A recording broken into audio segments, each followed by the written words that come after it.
हरनोट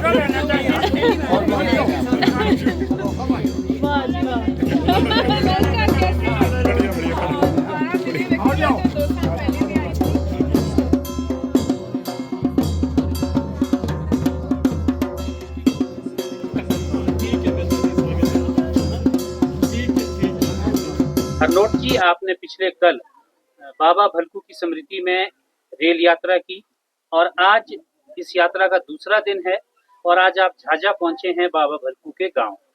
तो आज काफी साहित्यकार आपके साथ यहाँ मौजूद हैं जो देश के अलग अलग कोनों से यहाँ पे आए हैं और आज बाबा भलकू के इस प्रांगण में उनके घर आए हैं और ये यात्रा आज अपने दूसरे दिन की तरफ है। तो हम जानना चाहेंगे कि ये यात्रा कैसी रही और इस गांव के बारे में भी आपसे जरूर जानना चाहेंगे।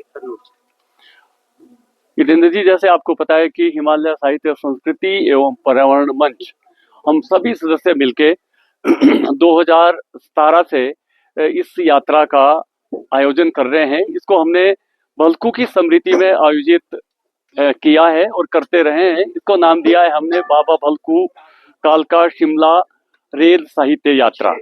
तो पहला पड़ाव जो हमारा है, क्योंकि रेल की पटरी बनाने में उनका महत्वपूर्ण योगदान रहा है, तो बाबा भलकू को हम समर्पित करते हैं रेल यात्रा पहले दिन की। हम शिमला से बड़ौग तक जाते हैं और बड़ौग से वापस आते हैं।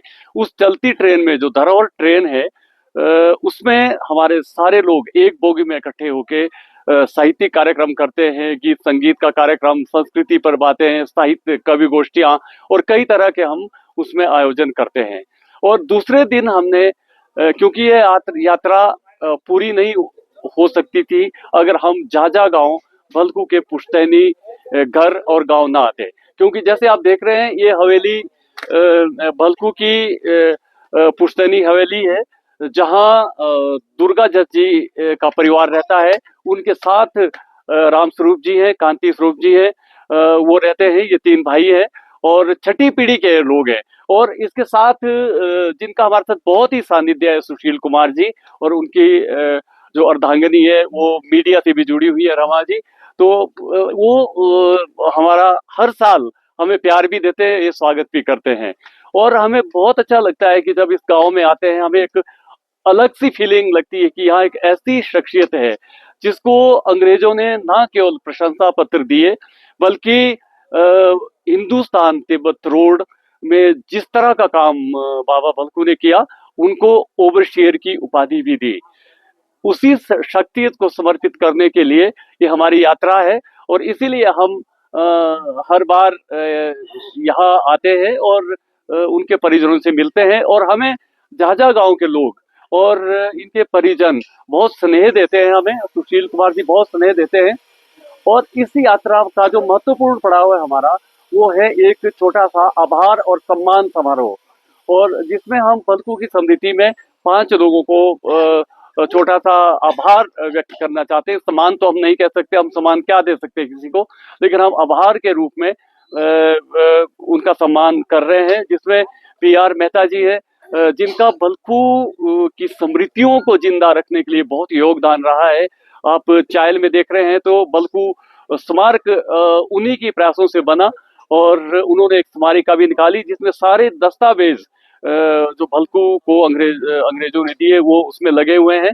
हम मेहता जी को आजीवन उपलब्धि सम्मान भी दे रहे हैं आज। और फिर हम जो भलकू के परिजन जी है, दुर्गा जज जी, जिनके पास उनके चित्र और डॉक्यूमेंट उपलब्ध है, उनको भी हम सम्मानित कर रहे हैं। उनके साथ राम स्वरूप जी, उनके साथ कांति स्वरूप जी, और फिर हमारे जो युवा साथी है सुशील कुमार जी, उनको हम एक आभार सम्मान आज दे रहे हैं।